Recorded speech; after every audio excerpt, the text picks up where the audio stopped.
Bismillahirrahmanirrahim. Hello guys, welcome to my channel.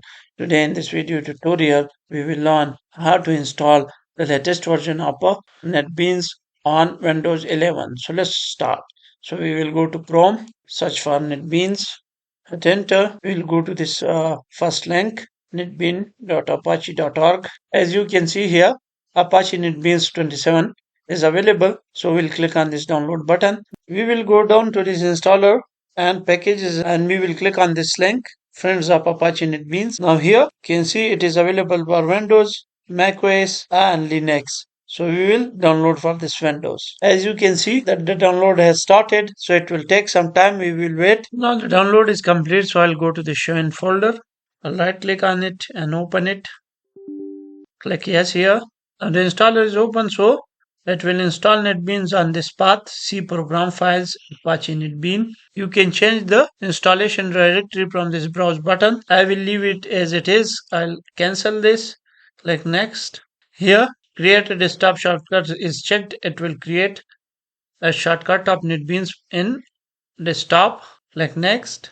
Install, and it has started installing NetBeans. So it will take some time. We will wait. So now the installation is complete. So I'll finish this.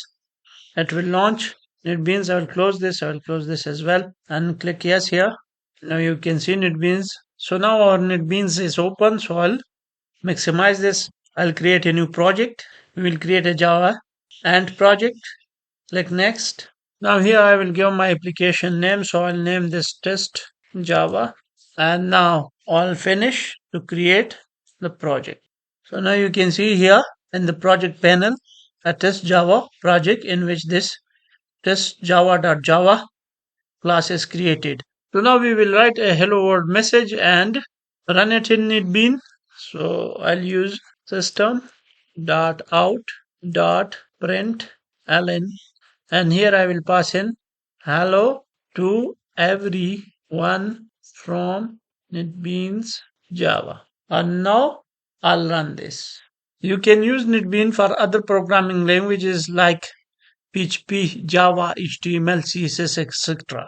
So in this way you can install the latest version of Apache NetBeans on Windows 11. So I think that's all for today. I hope you like the video. If you like the video, please like, subscribe and comment. Thank you.